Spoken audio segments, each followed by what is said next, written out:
UFC 283 took place this weekend, and in the main event, Jamahal Hill became the first ever Dana White Contender Series winner to become a UFC champion. I thought that was a pretty interesting statistics, and I feel like most of us wouldn't have picked Jamahal Hill to be the first one to do that. But that got me thinking, today I'm going to be going through every division and giving my pick of who I think from Dana White's Contender Series could become a UFC champion and follow in the footsteps of Jamahal Hill. So if you think this is a good video idea, drop a like. Comment yours down below, your list down below. Do you agree with my list? Do you disagree? Let me know down below as well, boys. Thanks for all the support on the unpopular opinions, man. I love reading people get mad as fuck in the comments and people agreeing, That's what it's all about, man. I don't want everybody to agree with me. I find that really boring, so thank you for all the support in that video, boys. It's doing really well, and everyone's being really cool in the comments. I really don't care what you think, man. Like, if you agree, disagree, it's all cool, man. We all love UFC at the end of the day, so that's all it's about, okay? Gonna start off. God damn. Gonna start off at Flyweight. I'm gonna go with Jake Hadley, dude. Alright? Good prospect. Has a bit of beef with Muhammad Makayev as well, going way back. He just won his last fight by triangle, and he's fighting, I think, Malcolm Gordon next. So I'm really excited to see what Jake Hadley can do at Flyweight, and he's one of the best flyweights to come off Dana White's Contender Series. They don't really have that many.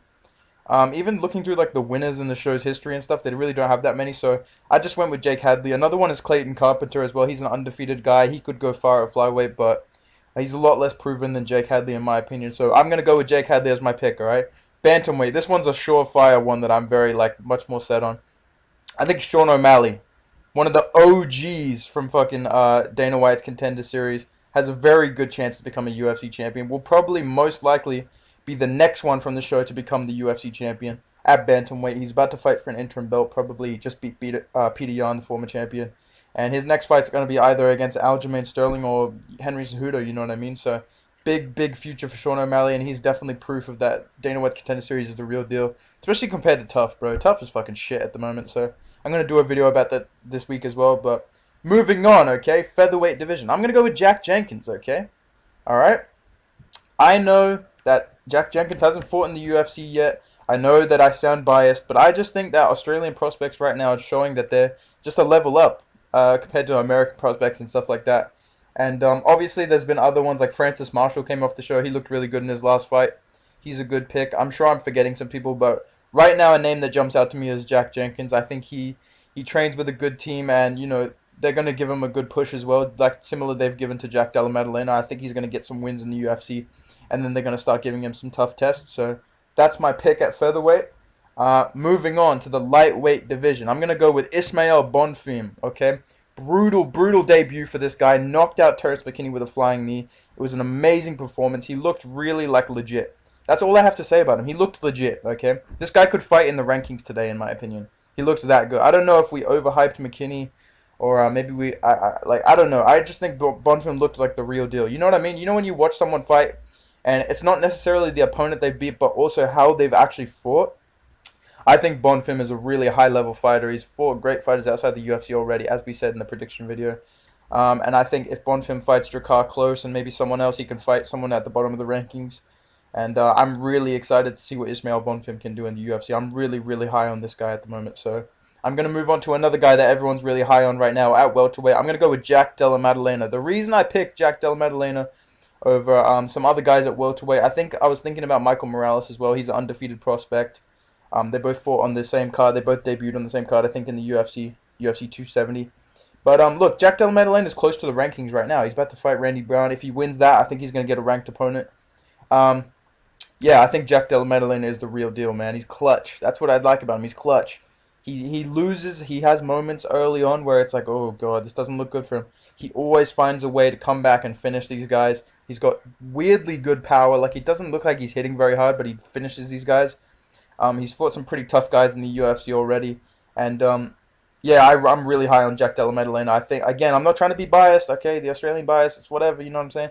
But look, just objectively, if I had to look at people that are in the welterweight, like, you could say Jeff Neal, he's from Contender Series as well, he could do well. Maybe Kevin Holland if you're persuaded that way. But me, personally, I think Jack Della Maddalena is on the way up. Obviously, if Jeff Neal beats Shavkat, then, okay, we can have that discussion, but right now, I'm going to say Jack Della Maddalena is the most interesting prospect from the Contender Series that could go on to become a UFC champion. So, and that's what I tried to do with this video as well. Let me just explain some of these. I'm trying to go with guys outside the box. It's really easy for me to go, all these people that are in the rankings from Contender Series, I could just pick them. I want to pick some like outside the box ones, okay? Speaking of middleweight, I'm going to go with Bo Nickel. I think a lot of people kind of agree with this take. I actually think Bo Nickel is going to do really good at middleweight. And I think he's going to get like an Alex Pereira type push to the top. I think he's going to beat Jamie Pickett. And then I think he's going to fight someone outside the rankings. And then I think he's going to get a ranked opponent like Sean Strickland or fucking Nasruddin Imavov or something like that. And then he's going to get fucking one more in a title shot. I really can see in the next 6 fights, this guy's going to be fighting for the belt. Like the UFC is going to push this dude.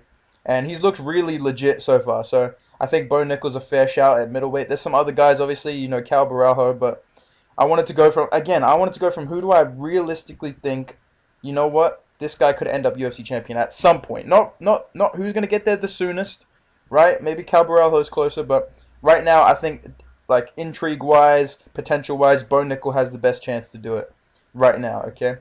Moving on to the light heavyweight division. I'm going to go with Carlos Oberg. I've already hyped this guy up in my other videos, man.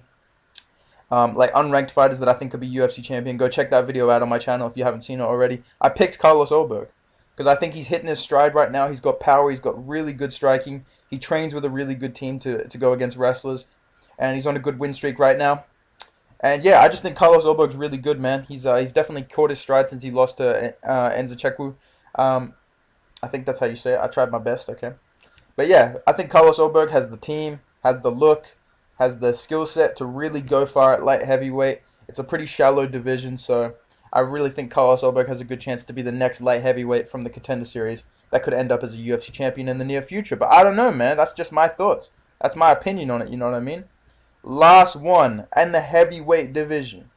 I'm going to go with Jailton Almeida. He picked up a really impressive win at UFC 283. We all kind of knew it was coming. You know, he's a smaller heavyweight. Maybe he moves down to light heavyweight and he could do well there as well. But he's looking pretty good at heavyweight. His face is not looking very good. But regardless, pause, I guess. I don't fucking know. People are weird about that shit. Anyways, look, Jailton Almeida, he's on a good streak right now. He's got power. He's quick. He's quite athletic for the heavyweight division. Especially some of the older guys that are at the bottom. And I can see him moving up the rankings step by step. Especially if the UFC keeps giving him matchups like fucking Shamil Abdurakhimov, man. Like, keep doing that, and this guy's going to end up at the top very, very soon. And all jokes aside, I think the heavyweight division is kind of ripe for the taking by some of these younger guys. I think a lot of these older guys at the top, like Derek Lewis and Chris Dorcas, and all these guys are going to kind of fall out of the rank, and Stipe is going to fall out of the rankings very soon. So I can see Jailton Almeida, who's coming off the Contender Series and coming off some really good wins, eventually finding his way into the heavyweight title picture. And you never know at heavyweight. That's what I mean. It doesn't have to necessarily be like, oh, this guy's got the skill set. You know what I mean? I think he's just, you know, he's got a pretty well-rounded game for a heavyweight. He's a youngish kind of guy for heavyweight. And, yeah, he looks pretty good in his last few fights. So that's my picks, okay? Do you agree? Do you disagree? Let me know down below, boys, all right? Comment your thoughts down below. Give me your list down below. I want to see all that shit, all right, boys? Thank you so much for watching. Thanks for all the support on the channel, boys. We're at 2K subs now. We're going to keep blowing up throughout the year, man. I really appreciate all the love. And, yeah, follow me on Instagram at Bedtime MMA. I'll see you in the next video, boys. Goodbye.